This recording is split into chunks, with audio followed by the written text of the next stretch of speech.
At number 22, we have the Elixir Golem. Although it's the most no-skill win condition in Clash Royale, it's absolutely trash right now, with splash damage cards like Valkyrie, Bowler, and Evolved Royal Ghost dominating currently. The Elixir Golem has not found its place in the meta, but considering how toxic the card is, I'm sure no one really minds that the Elixir Golem remains unusable in Clash Royale. At number 21, we have the Three Musketeers. Now, I know they're getting a big rework soon, and this ranking is 100% going to change after that because the reworked Three Musketeers look really overpowered. But as of now, they're just a walking negative elixir trade. Spells like Fireball and Poison can counter them easily, and well, they just don't provide enough value to justify their whopping 9 elixir cost. But when the new Three Musketeers come out next season, don't be surprised if they're ranked in the top 5 because yeah, it feels like Supercell might have overdone the Three Musketeers rework. At number 20, we have the Suspicious Bush.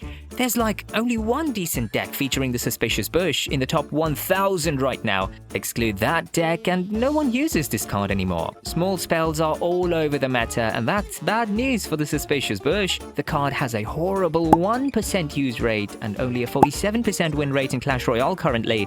It can still be considered as a decent win condition for mid-ladder players. Casuals are still unable to counter the bush properly and often panic on seeing an invisible win condition going straight for their tower. I think the Suspicious Bush is a cool card concept, but it can use a rework right now. What would you change about the Suspicious Bush? Comment down below. At number 19, we have the Goblin Giant. Ever since it got nerfed brutally, the Goblin Giant has been a dead card. No one is using this card on top ladder at the moment, and therefore, it literally has a 0% use rate. Now, he seems really weak, and you can easily counter both his regular and evolved version. After dominating this entire year, I'm happy to see the Goblin Giant out of the meta. His place has been taken by the Giant, whose ranking is actually going to surprise you. But before I reveal that, let's talk about a win condition that's gonna break the meta next month. At number 18, we have the Royal Hogs. The piggies have been suffering in the recent metas a lot, so what did Supercell do to fix that? Give them an evolution! The Royal Hogs evolution is coming next month and apparently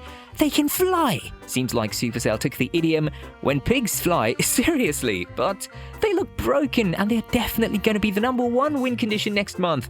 Although right now, the meta is looking bad for them as a lot of splash cards are popular. They have a 3% use rate and a 47% win rate, but I'm sure these numbers are going to improve massively next season. And if you want to improve my numbers massively, then please hit that like and subscribe button. At number 17, we have the Graveyard. The Graveyard is definitely an annoying win condition in Clash Royale, but right now, it's being kept in check by the popularity of Royal Giant and minor poison decks. These decks do well against the Graveyard, and therefore we haven't seen much of it this season. Also, cards like Minions, Dart Goblin, and Archers, which counter the Graveyard, have seen a rise in popularity too. So, despite being a brain-dead win condition, Graveyard doesn't seem as boosted as it always is.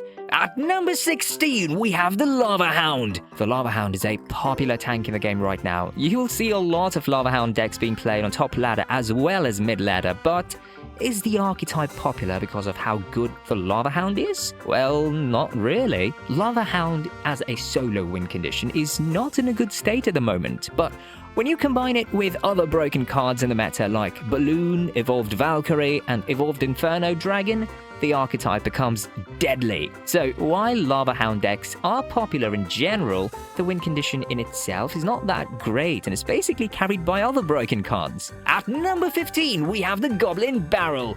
To be fair, the only reason why it's even ranked at number 15 is because of the Goblin Barrel evolution being somewhat viable. Otherwise, the regular Goblin Barrel is one of the worst win conditions in the game. With so many small spells in the meta, the Goblin Barrel is really having a hard time. The evolved Goblin Barrel is also kinda mid, but at least it allows you to outsmart your opponent. There are a few logbait decks that are currently quite popular in the meta right now, but they're basically carried by the wall breakers and other bait cards. The Goblin Barrel's use rates have dropped to less than 2%, and with Royal Hogs getting better next season, things are not looking good for this card. At number 14, we have the Ram Rider. The poor Ram Rider got caught in a series of nerfs given to all charging cards. Although Supercell did admit that she didn't receive one and they will monitor her stats closely, Currently, the Ram Rider sits at a 4% use rate and a 49% win rate. She seems to charge less often on towers after the nerf. Being one of the 2 Brit spam win conditions, she is being overshadowed by the Battle Ram currently. Speaking of the Battle Ram, for the first time, it's gonna be ranked in the top 10. But before I reveal the Battle Ram's ranking, let's move on to the number 13 ranked card, because it's in kind of an interesting spot right now. At number 13, we have the Skeleton Barrel. Despite the surge in the popularity of small spells in the recent metas, the Skeleton Barrel has remained strong. This might be surprising, considering that the regular Skeleton Barrel is absolutely garbage. But the major reason for it is because its evolution kind of forces your opponent to use their spells, but even if they do so, the barrel still gets some value. Therefore, the Skeleton Barrel has really found its place in log bait and mortar decks, as these decks rely on baiting out small spells from the opponent so that their primary win condition can get damage. I think it's kind of an underrated win condition, with only about 3% players using it, but still, it boasts an incredible win rate of 53%, which is enough to justify its number 13 spot. At number 12, we have the Goblin Drill. In the recent 20 win challenges, the Goblin Drill was extremely popular and was one of the best win conditions.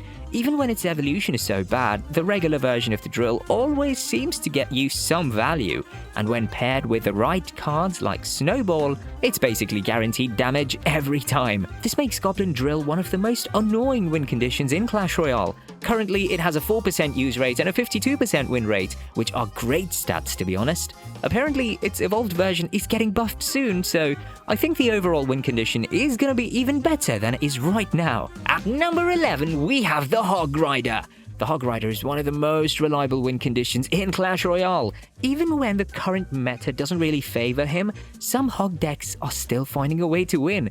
He's fast, deals insane damage, and somehow always gets one extra hit when you least expect it. The Hog Rider currently has a 6% use rate with a 50% win rate on top ladder and seems to be in a balanced state. Now that Royal Hogs are getting an evolution, the use rate of the Hog Rider might drop a bit. But that raises another question. What would an evolved Hog Rider look like? Suggest the best way to evolve the Hog Rider in the comments. At number 10, we have the Mortar. The Mortar is a win condition that is looked down upon by many players.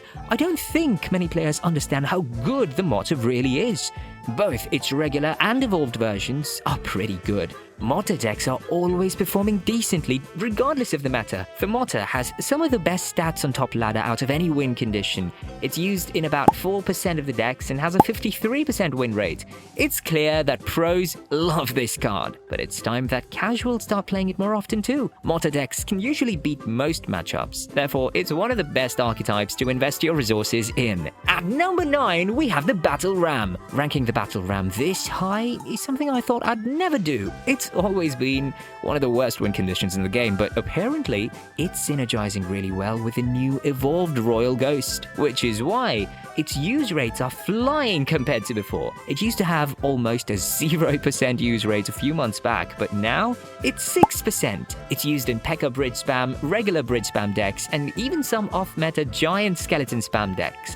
I think that the next month is going to be even better for the Battle Ram because it's probably the best win condition you can pair with the 3 Musketeers. And because they will be broken, you can bet that the Battle Ram is going to be a super popular card in the next meta as well. At number 8, we have the Giant. The Giant has a lot of meta decks featuring him currently. There's Giant Double Print, Giant Balloon Freeze, Giant Graveyard, and even Giant Sparky. He's definitely a great tank, and for just 5 Elixir, he just provides enough HP for his support troops to wreck everything. Although the Giant has a great 6% use rate right now, he is still only the 3rd best tank in Clash Royale right now. The other 2 tanks are next in the rankings, and their stats are even more mind-blowing. At number 7, we have the Electro Giant. The Electro Giant is becoming more annoying day by day, and it's gotten itself the tag of an anti-meta deck. Electro Giant decks feature kind of unorthodox cards like the Goblin Cage and Bowler.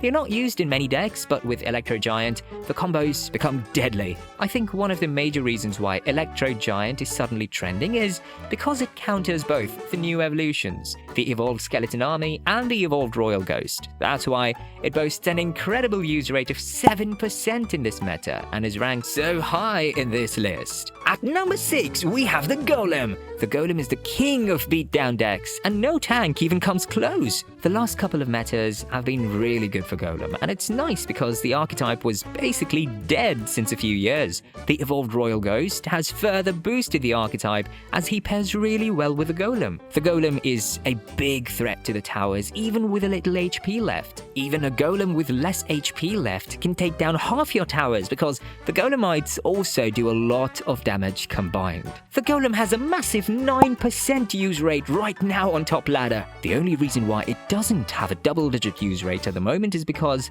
it gets countered by the top 2 win conditions on this list. But first, let's talk about the number 5 ranked win condition, the Expo. You would assume the Expo would struggle in a beatdown dominant meta, but that's not really the case. Expo is quite strong right now, but you do have to play it perfectly. Spell cycling is the key to victory, and getting tiny locks should be priority. Expo is a reliable win condition, and therefore you should definitely consider upgrading it. At number 4, we have the Balloon. It's kind of shocking to see the Balloon being such a versatile win condition. I mean, it's used in regular Balloon cycle, Giant Balloon Freeze, Lava Balloon, Lumballoon Freeze, and even some off-meta Giant Skeleton Balloon decks. No wonder it has a godly use rate of 10%. It deals so much damage, and players find it so hard to defend against it because it's a flying win condition. If you don't have good counters to it, you're cooked. At number 3, we have the Wall Breakers. Pros have been complaining about the Wall Breakers a lot recently because they just provide too much value for just 2 Elixir. There are hardly any positive Elixir trades against the Wall Breakers if you decide to split them. Both the regular and evolved Wall Breakers are overpowered and have a broken use rate of 12%. At number 2, we have the Royal Giant. This shouldn't really be a surprise considering that the Royal Ghost evolution is primarily used with Royal Giant only. When the archetype is abusing such a broken evolution, its win condition stats are obviously going to be game-breaking. It's the most popular deck in the game right now, and you can beat basically anything while playing the Royal Giant. And finally, at number 1, with a godly 18% use rate, we have the Miner. There is no card that is as versatile as the Miner. He can literally do everything, and that makes him one of the 15 cards you should upgrade as a free-to-play player. But what are the other 14? So, if you're a free-to-play player, reveal those cards by clicking on this video.